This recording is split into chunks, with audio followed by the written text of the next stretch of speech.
ថ្ងៃនេះគឺខ្ញុំនឹងនាំអ្នកទាំងអស់គ្នាមកពិចារណាទៅលើរឿងរ៉ាវមួយថាតើវាគឺជារឿងរ៉ាវដែលកើតឡើងដោយឧបទ្ទវហេតុឬក៏ជាក្តីឃាតកម្មព្រៀងទុកនៅក្នុងវីដេអូនេះមានខ្សែអាត់សំឡេងចុងក្រោយរបស់ជនរងគ្រោះអញ្ចឹងក្រោយការស្ដាប់នៅខ្សែអាត់សំឡេងមួយនោះពួកយើងមកនាំគ្នាវិភាគមើលថាតើវាគឺជាក្រុមការក្នុងការសម្លាប់មនុស្សឬក៏វាគ្រាន់តែជារឿងដែលចៃដន្យ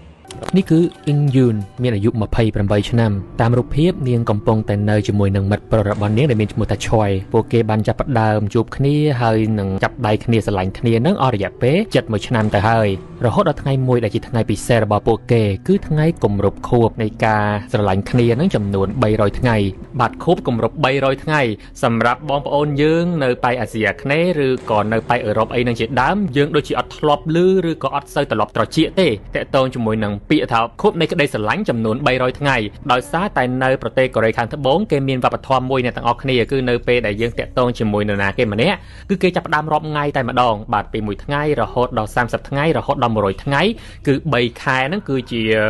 ខួបគម្រប់100ថ្ងៃដែលសំខាន់បំផុតសម្រាប់ដៃគូដែលនៅជាមួយគ្នាហើយអ្នកខ្លះក៏បន្តទៅដល់200ថ្ងៃអ្នកខ្លះក៏បន្តទៅដល់300ថ្ងៃអញ្ចឹងវាគឺជាវប្បធម៌ដែលគេតែងតែធ្វើឡើងនៅប្រទេសកូរ៉េខាងត្បូងកុំឲ្យពួកយើងឆ្ងល់ណាឆយបានរៀបចំគម្រោងមួយដោយបបួរយូននឹងទៅធ្វើដំណើរកម្សាន្តនៅកោះជេជូហើយគេបានរៀបចំគម្រោងនោះគឺនៅមុនថ្ងៃទី11ខែវិច្ឆិកាដោយសារតែជារៀងរាល់ឆ្នាំនៅថ្ងៃទី11ខែវិច្ឆិកាគឺជាថ្ងៃបុណ្យពិសេសគឺបុណ្យនៃក្តីស្រឡាញ់នៅប្រទេសកូរ៉េខាងត្បូងអញ្ចឹងនៅពេលដែលគេធ្វើដំណើរទៅលេងកោះនោះគឺបានចូលរួមនៅបុណ្យនោះជាមួយគ្នាតែម្ដងកោះជេជូនេះមែនតើជាកោះល្បីខ្លាំងមែនតើហើយប្រៀបដូចជាកោះហាវ៉ៃនៅអាមេរិកចឹងតែវាស្ថិតនៅកូរ៉េខាងត្បូងវាគឺជាកោះមួយដែលមានទេសភាពស្អាតខ្លាំងមែនតើហើយពេញនិយមខ្លាំងណាស់សម្រាប់ប្រជាពលរដ្ឋក្នុងស្រុកឬក៏ភ្ញៀវទេសចរអន្តរជាតិហ្នឹងគឺទៅធ្វើដំណើរកម្សាន្តនៅកោះនោះវាអត់ខុសអីពីកោះរ៉ុងកោះអីរបស់យើងនឹងឯងនៅថ្ងៃដែលឡើងយន្តហោះហ្នឹងក្រុមគ្រួសាររបស់យន្តក៏បានមកជួនដំណើរផងដែរហើយមើលទៅគឺមិនមានអ្វីគួរឲ្យកត់សម្គាល់នោះទេឪពុកម្ដាយរបស់យន្តថែមទាំងកោតសរសើរអាកប្បកិរិយារបស់ឆយនៃការស្រឡាញ់យកចិត្តទុកដាក់មើលថែទាំកូនស្រីគាត់ទៀតផងឆយហ្នឹងគឺមានគម្រោងក្នុងការជួលឡានដែលជាប្រភេទឡានទំនើបមិនមែនជួលឡានបែបធម្មតាទេគេចង់ឲ្យថ្ងៃហ្នឹងគឺជាថ្ងៃពិសេសខ្លាំងធ្វើឲ្យអ៊ីនយូនហ្នឹងគឺទទួលបាននូវអារម្មណ៍ជានារីដ៏ពិសេសជាងគេនៅលើលោកអញ្ចឹងណាអញ្ចឹងគេបានជួលនៅឡានទំនើបមួយដែលមានតម្លៃជួលរហូតដល់$100នៅក្នុងមួយថ្ងៃបាទធម្មតាទេដោយសារតែមានថ្ងៃបុណ្យជាន់គ្នាច្រើនពេករាប់តាមពីខួបគម្រប់300ថ្ងៃហើយបូកជាមួយនឹងថ្ងៃពិសេសបុណ្យជាតិដែល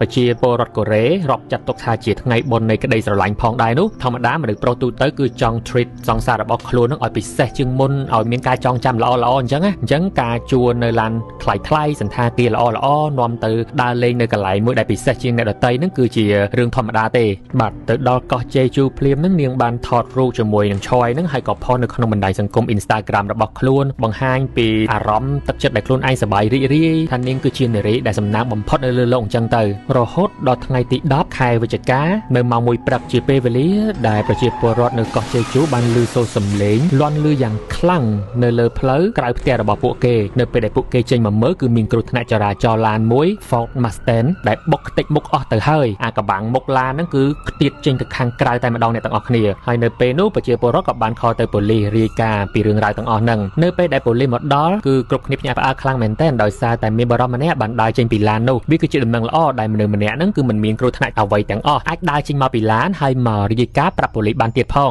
បើយោងតាមសាក្សីនៅកន្លែងកើតហេតុហ្នឹងគេសង្កេតឃើញថាបរិសម្នាក់នោះមានសភាពធម្មតាអត់មានប៉ះពាល់អត់មានប៉ះទង្គិចគ្រោះថ្នាក់អ្វីធ្ងន់ធ្ងរនោះទេគឺថាបើយើងមើលទៅសភាពឡានហើយនឹងមនុស្សដែលដើរចេញមកពីឡានហ្នឹងគឺអត់ត្រូវគ្នាតែម្ដងអ្នកទាំងអស់គ្នាក្រោយមកក៏គេវាស់ទៅលើជាតិស្វឹងនៅក្នុងខ្លួនរបស់ឆយហ្នឹងគឺបានរកឃើញថាមានជាតិស្វឹងនៅក្នុងសរសៃឈាមរបស់គាត់ហ្នឹងលើសកម្រិតដែលច្បាប់អនុញ្ញាតបានន័យថាគាត់បើកបរខុសច្បាប់ហើយបើគេក្រឡេកមើលទៅម្ខាងទៀតវិញគឺកន្លែងអង្គុយ passenger ហ្នឹងអត់មានមនុស្សទេតែគេបែរជាឃើញនារីម្នាក់ដេកសន្លប់ស្ដុកស្ដឹងនៅលើផ្លូវមិនដឹងជាស្លាប់ឬក៏រស់នោះឡើយនៅពេលនោះគឺគេបញ្ញាប់រៀបចំជួយសង្គ្រោះយូនអញ្ចឹងដោយបញ្ជូននាង ងទៅមន្ទីរពេទ្យដែលនៅក្បែរនោះខ្លាំងបំផុតដោយសារតែរបួសធ្ងន់ធ្ងរខ្លាំងពេកមានទាំងការបាក់ឆ្អឹងហើយនឹងមានឆ្អឹងមួយចំនួនចាក់ចូលសួតរបស់នាងណាហើយនឹងខួរក្បាលរបស់នាងនឹងបដវេនខាងក្រោយនោះគឺបោកទៅនឹងថ្នល់នឹងខ្លាំងមែនតើអ្នកទាំងអស់គ្នាទោះបីជាយ៉ាងណាដំបងឡើយគេអាចជួយសង្គ្រោះនាងបានបន្តឲ្យនាងដកដង្ហើមអញ្ចឹងណាតែស្ថិតនៅក្នុងលក្ខណៈមនុស្សរុក្ខជាតិអត់អាចកម្រើកដៃជើងបានទេ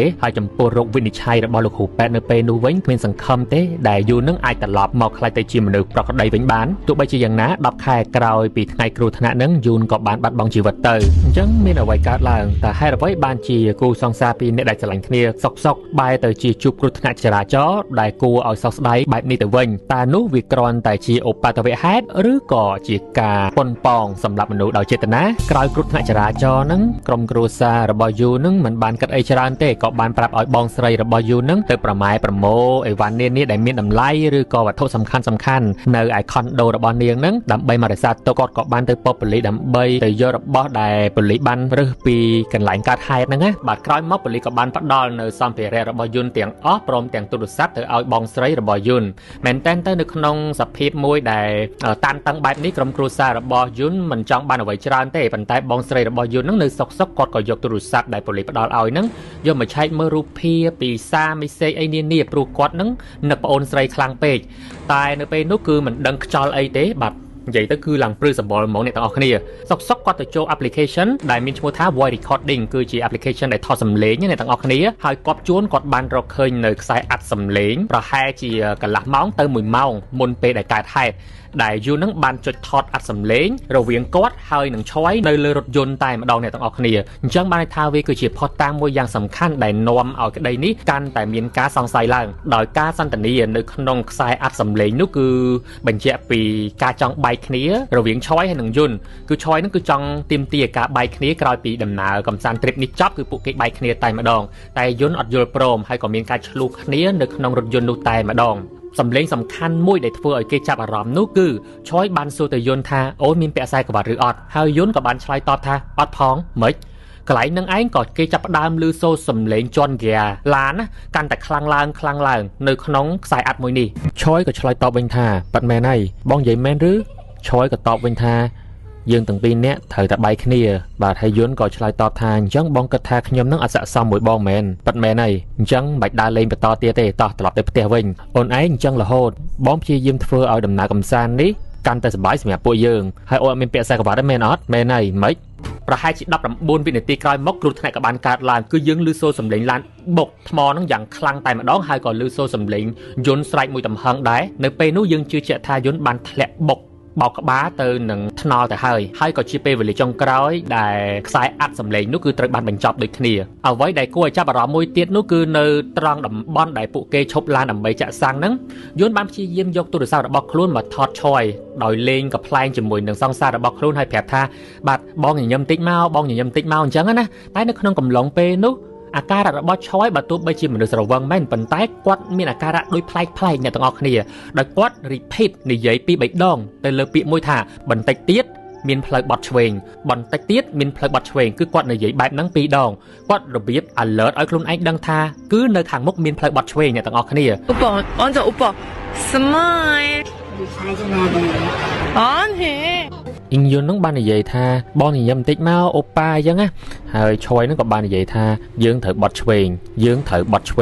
គឺនិយាយដល់តែ2ដងកន្លែងនឹងឯងដែលទាញឲ្យគេដឹងថាបើទោះបីជាគាត់ស្ថិតនៅក្នុងសភាពជាមនុស្សស្រវឹងប៉ុន្តែគាត់មានសតិគ្រប់គ្រាន់ក្នុងការដែលដឹងថាផ្លូវហ្នឹងទៅត្រង់ប៉ុន្តែមានចំណុចដែលត្រូវបត់ឆ្វេងហើយបើសិនជានោះគឺជាករណីឃាតកម្មដែលឆយព្រៀងទុកមែនវាគឺជាខ្សែអាត់វីដេអូយ៉ាងសំខាន់មែនទែនដោយធ្វើឲ្យគេដឹងថាគឺជាថេរវេលាដែលឆយកំពុងតែធ្វើចិត្តហើយប្រាប់ខ្លួនឯងថាអញត្រូវធ្វើវានៅពេលនោះឯងវាពិបាកក្នុងការកាត់សេចក្តីដែរអ្នកទាំងអស់គ្នាដោយសារតែមនុស្សម្នាក់ហ្នឹងស្រវឹងអញ្ចឹងទេមនុស្សស្រវឹងវាមានពីរប្រភេទអ្នកខ្លះពេលដែលស្រវឹងនិយាយការពិតចេញមកទាំងអស់ហើយអ្នកខ្លះទៀតពេលដែលស្រវឹងហ្នឹងគឺគាត់និយាយផ្ដេសផ្ដាស់ទៅតាមការគិតរបស់ខ្លួនអញ្ចឹងទៅអញ្ចឹងពិបាកក្នុងការកាត់សេចក្តីណាថាយូរហ្នឹងគឺមានគម្រោងអ្វីមួយយ៉ាងនៅកន្លែងដែលផ្លូវបត់ហ្នឹងហ ហើយបើយើងក៏លេចមកមើលពីឧបសគ្គនៅលើផ្លូវវិញនៅកន្លែងហ្នឹងគឺពិបាកក្នុងការដែលធ្វើឲ្យមានគ្រោះថ្នាក់ខ្លាំងមែនតើអ្នកទាំងអស់គ្នាដោយសារតែជាផ្លូវធំមែនតើនៅពេលនោះគឺអត់មានភ្លៀងអត់មានព្រិលហើយផ្លូវក៏អត់រអិលហើយនៅម៉ោងនោះគឺម៉ោងស្ងាត់ទៅទៀតអត់សូវមានឡានចរាចរណ៍ទៅមកទេហើយពិតប្រាកដណាស់នៅពេលដែលរកឃើញផតតាំងពី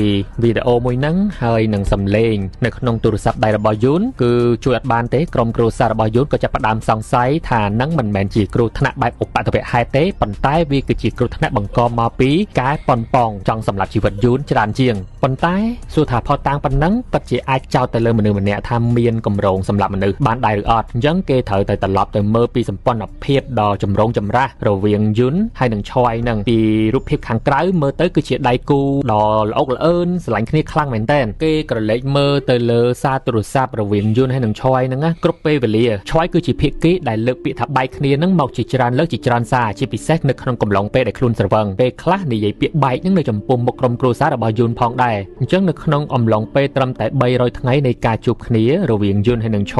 យនេះបានលើកពីពាក្យបែកគ្នាច្រើនលើកច្រើនសារមែនតើធ្វើឲ្យគេសង្ស័យថាតាមពិតឆយហ្នឹងមានបំណងចង់បែកជាមួយនឹងយូនហ្នឹងមកយូរហើយប៉ុន្តែយូនមិនព្រមបែកចេះតែសម្របសម្រួលគ្នាអញ្ចឹងវាអាចជាសញ្ញាមួយដែលធ្វើឲ្យឆយហ្នឹងធុញទ្រាន់ខ្លាំងមែនតើរហូតដល់បង្កើតទៅជាសញ្ញាកំហុសមួយហើយដែលអាចធ្វើឲ្យយូនហ្នឹងសម្រេចចិត្តនៅធ្វើរឿងអ្វីម្យ៉ាងអ្វីដែលគួរឲ្យចាប់អារម្មណ៍មួយទៀតនោះគឺនៅថ្ងៃដែលពួកគេកក់ឡានយកមកជិះអ្នកទាំងអស់គ្នាយន្តគឺព្យាយាមមែនតើក្នុងការជំរុញឲ្យឆយជួតាឡានណាដែលថោកទៅអន្សំលុយដើម្បីទៅធ្វើដំណើរកម្សាន្តគេងនៅសន្តាគារថ្លៃឬក៏ញ៉ាំអាហារថ្លៃវិញប៉ុន្តែឆយនោះគឺអត់ពេញចិត្តសោះតែម្ដងព្យាយាមបដិសេធធ្វើយ៉ាងណាដាច់ខាត់ត្រូវតែយកឡានដែលមានល្បឿនលឿនឲ្យខានតែបាននឹងក៏ជាផតតាមួយដែលធ្វើឲ្យគេគិតថាឆយប្រហែលជាព្រៀងនៅផែនការទាំងអស់នោះទុកមុនតិចដឹងគឺនៅថ្ងៃក្រោយពេលដែលជួបគ្រោះថ្នាក់ចរាចរណ៍ហ្នឹងយូនត្រូវបានគេព្យាបាលនៅក្នុងបន្ទប់ ICU ហើយឆយក៏នៅចាំខាងក្រៅបន្ទប់ ICU ដែរប៉ុន្តែគេមិនបានឃើញពីអាការៈដែលសោកសៅមើលទៅតក់ស្លុតអន្ទះអន្តែងសោកស្ដាយដែលកើតឡើងចំពោះឆយនោះទេគេអត់ឃើញទឹកភ្នែកសំបីតែមួយដំណក់ដែលចេញមកពីភ្នែករបស់ឆយនៅពេលនោះហើយកន្លែងហ្នឹងក៏នៅតែមិនអាចចាប់កំហុសទៅលើឆយបានដូចគ្នាព្រោះមនុស្សនៅពេលដែលគាត់ reaction ទៅលើហេតុការណ៍ណាមួយគឺ reaction ផ្សេងគ្នាអ្នកខ្លះស្រែកទៅហោយំអ្នកខ្លះឆ្លេឆ្លាមវិញវាន់តែអ្នកខ្លះទៀតបែរទៅជាស្លុកស្លន់អារម្មណ៍អត់និយាយស្ដីអីទាំងអស់ក៏មានដែរពីថ្ងៃក្រោយរឿងរ៉ាវកើតឡើងបងស្រីរបស់យន្តហ្នឹងបានទៅអាផាតមែនរបស់យន្តដើម្បីប្រម៉ែប្រមូលនៅសម្ភារៈនានាព្រោះมันមានមនុស្សនៅទីនោះទេគាត់បានសង្កេតឃើញថាលេខកូដទ្វីបន្ទប់របស់អាផាតមែនយន្តហ្នឹងគឺត្រូវបានផ្លាស់ប្ដូរហើយគាត់បានឆែកមើលកាមេរ៉ារបស់អាផាតមែនហ្នឹងគឺបានឃើញឆយហ្នឹងចូលទៅក្នុងបន្ទប់យន្តពីរដងឯណោះអត់ដឹងច្បាស់ដែរថាគេចូលទៅយកអ្វីខ្លះប៉ុន្តែអ្វីដែលគេមើលឃើញគឺ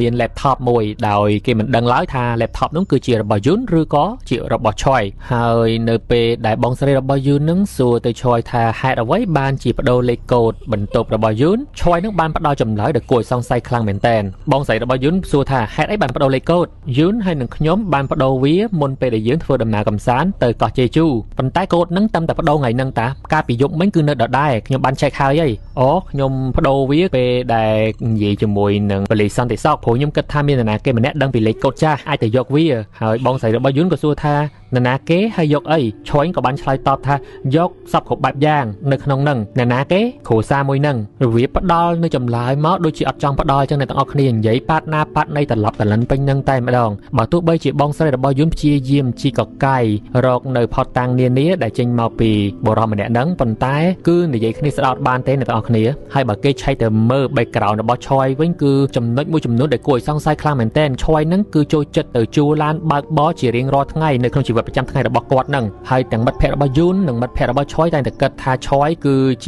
ាបុគ្គលដែលមានលុយមានទ្រព្យសម្បត្តិអញ្ចឹងណាព្រោះជីឡានសិតតែទំនើបប៉ុន្តែបើតាមកំណត់ហេតុដែលមានសរសេរនៅក្នុងសាររបស់យូនហ្នឹងគឺពួកគេបានជជែកគ្នាពីឆយហ្នឹងគឺជាពាក់លុយគេច្រើនមែនតើដោយសារតែការចាយលុយលើកម្រិតបាទទៅជីឡានទំនើបប្រើប្រាស់សម្ភារៈទូរស័ព្ទដៃសម្លៀកបំពាក់ហ្នឹងសិតថ្លៃទាំងអស់តែម្ដងដើម្បី show off ទៅឲ្យគេមើលឃើញថាខ្លួនមានលុយអញ្ចឹងណាហើយការពារបិទបាំងថាខ្លួនហ្នឹងអត់បានជាពាក់លុយនរណាគេទេអញ្ចឹងមានការឆ្លោះគ្នារវាងយន្តនិងឆយហ្នឹងក៏ច្រើនលើកច្រើនសារពីបំណុលរបស់ឆយហ្នឹងដែរគឺឆយហ្នឹងមានអាកប្បកិរិយាមួយគួរឲ្យសង្ស័យខ្លាំងមែនតើតែម្ដងព្រោះមនុស្សម្នាក់ព្យាយាមបិទបាំងពីបំណុលរបស់ខ្លួនដើម្បីភាពលុយឆាយអញ្ចឹងតាក់សីមួយទៀតដែលគួរឲ្យចាប់អា អារម្មណ៍នោះគឺមិត្តភ័ក្តិរបស់យុនគឺនៅថ្ងៃកើតហេតុតែម្ដងពេលព្រឹកឡើងគាត់បានខលទៅយុនដើម្បីស្វែងរកពីសន្តាគារដែលគាត់ស្នាក់នៅព្រោះអី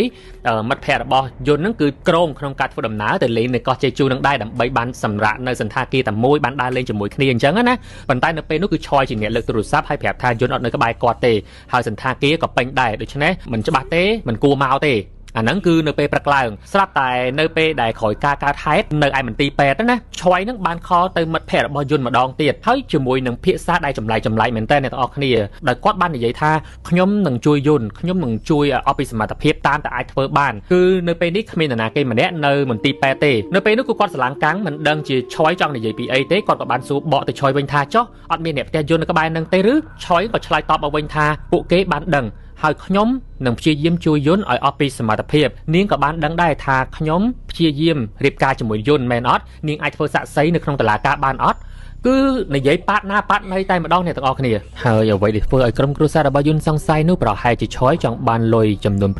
$80,000ដែលយុនបានកក់ថ្លៃអាផាតមិនរបស់ខ្លួននឹងក្រោយពេលដែលនាងបាត់បង់ជីវិតអញ្ចឹងខាងអាផាតមិនត្រូវតែវិលត្រឡប់លុយដែលកក់នឹងត្រឡប់ឲ្យក្រុមគ្រួសារវិញអញ្ចឹងពេលខ្លះមនុស្សម្នាក់ដែលជាប់បំណុលច្រើនពេកតែងតែធ្វើអ្វីមួយដើម្បីចង់បានលុយមកដោះតហើយនឹងឯងជាសកម្មភាពមួយដែលធ្វើឲ្យក្រុមគ្រួសាររបស់យុនកាន់តែចាប់អារម្មណ៍ហើយនឹងសង្ស័យទៅលើឆយទោះជាយ៉ាងណាក្តីបូករួមទាំងផុសតាងទាំងសារនិងខ្សែអាត់សម្លេងនានានៅក្នុងដៃដែលបងស្រីរបស់យុនមានហ្នឹងតុលាការមិនអាចសរុបចោទទៅលើឆយទាំងស្រុងបានទេថានោះគឺជាក្តីឃាតកម្មដែលព្រៀងទុកប៉ុន្តែតាមមេធាវីខាងក្រុមគ្រួសាររបស់យុនហ្នឹងគឺបានចោទប្រកាន់ទៅលើឆយពេញទំហឹងតែម្ដងហើយបានលើកមកថាបើទោះបីជានោះមិនមែនជាក្តីឃាតកម្មដែលព្រៀងទុកក៏ជាក្តីឃាតកម្មដែលកើតឡើងចេញមកពីចិត្តនៃការខំសម្បាររបស់ឆយភ្លាមដែរទីមួយគឺផ្ដោតទៅលើខ្សែអាត់សម្លេងដែលឆយនឹងបានសួរទៅលើយុនហើយថាតើអូនមានពាក់ខ្សែក្រវ៉ាត់ឬអត់ទីពីរគឺឡាន Ford Mustang ហ្នឹងអាចបិទដំបូលបានអាចបើកដំបូលបានតែនៅក្នុងកំឡុងពេលនោះគឺឡាននោះស្ថិតនៅក្នុងសភាពបើកដំបូលអ្នកទាំងអស់គ្នាហើយនឹងទី3ក្រោយសួរបានតែមួយផ្លែតគឺយើងឮសូរសម្លេងជន់ហ្គារថយន្តឡើងតែម្ដងអញ្ចឹងនឹងអាចជាផុសតាងមួយដែលទាញឲ្យឆយមានចេតនាក្នុងការសម្លាប់យុនភ្លាមនៅក្នុងកំឡុងពេលនោះប៉ុន្តែមេធាវីរបស់ឆយហើយនឹងឆយជាដើមហ្នឹងក៏បាននិយាយនៅក្នុងតុលាការថាវាពិតជាអយុត្តិធម៌ណាស់ដែលយកផុសតាងទាំងអស់នេះមកចោទប្រកាន់ទៅលើគេវាមិនដែលមនុស្សណាម្នាក់ចង់សម្លាប់មនុស្សដទៃទៀតដោយយកខ្លួនឯងទៅដាក់នៅក្នុងគ្រោះថ្នាក់ជាមួយគ្នានោះទេអញ្ចឹងវាពិតជាអយុត្តិធម៌ពេកហើយតែសម្រាប់អ្នកវិភាគនានាគេបានគិតថាឆយនឹងអាចនឹងប្រើប្រាស់កំហឹងមួយពេលហើយក៏បណ្ដាឲ្យខ្លួនឯងនឹងជន់ហ្គារថយន្តឡើងបង្កឲ្យមានរឿងរ៉ាវអ្វីម្យ៉ាងដើម្បីបញ្ចេញកំហឹងខ្លួនឯងអញ្ចឹងណាព្រោះតាមរបាយការណ៍កន្លងមកជីវិតរបស់ឆយនៅជាមួយនឹងយុននឹងឲ្យតែខឹងលើកណាគឺបោកប្រាស់នេះបោកប្រាស់នោះអញ្ចឹងទៅអញ្ចឹងឯងគឺវាគឺជាចំណុចមួយដែលគួរឲ្យចាប់អារម្មណ៍ដែរនៅពេលដែលមនុស្សម្នាក់ខឹងគឺតែងតែចង់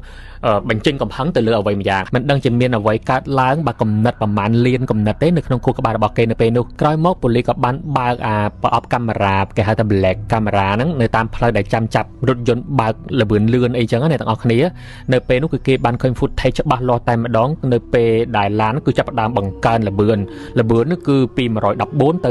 115គីឡូម៉ែត្រនៅក្នុង1ម៉ោងអ្នកទាំងអស់គ្នាដោយសារតែជន់លឿនពេកអញ្ចឹងនៅពេលដែលដល់ផ្លូវបត់គឺប្រកាសជាបត់អត់បានទេធ្វើឲ្យគាត់បុកមួយទំហឹងទៅនឹងចិញ្ចើមផ្លូវត្រង់តែម្ដងគ្រាន់តែថាបើតាមវីដេអូ Black Box វិញគឺគេឃើញនៅតំបន់នោះរៀងងងឹតដែរប៉ុន្តែចំពោះប៉ូលីសជំនាញវិញគេបាននិយាយថារូបភាពនៅក្នុង Black Box ងងឹតជាងរូបភាពធម្មតាដោយសារតែនៅតាមផ្លូវគឺជាផ្លូវជាតិធំអញ្ចឹងមានភ្លើងភ្លឺឆ្វាចខ្លាំងមែនតែម្ដងដែលធ្វើឲ្យមនុស្សធម្មតាមានភ្នែកធម្មតាគឺមើលឃើញបានល្អប៉ុន្តែយើងដឹងស្រាប់ហើយថាឆ្វ័យគឺស្ថិតនៅក្រោមឥទ្ធិពលគ្រឿងស្រវឹងផងដែរនៅពេលនោះអញ្ចឹងប៉ូលីសព្យាយាមរកពីផុសតាំងនានាថាតើមកពីបច្ចេកទេសឡានឬក៏មកពីចេតនាដែលព្យាយាមជន់លឿនឲ្យលឿនខ្លាំងឡើងអញ្ចឹងណាទីបំផុតមកគឺគេអត់បានរកឃើញអ្វីច្រើនទេហើយប៉ូលីសក៏បាន conclude សរុបទិន្នន័យចុងក្រោយនៃការស្លាប់របស់យុនគឺដោយសារតែគ្រោះថ្នាក់ចរាចរណ៍នៃការបើកបរហួសល្បឿនកំណត់របស់ឆយនឹងឯងអញ្ចឹងវាគឺជាការបង្កឧបទ្ទវហេតុដោយអចេតនាហើយគួរឲ្យភ្ញាក់ផ្អើលខ្លាំងមែនទែនទីបំផុតតុលាការបានកាត់ក្តីមួយនេះគឺជាក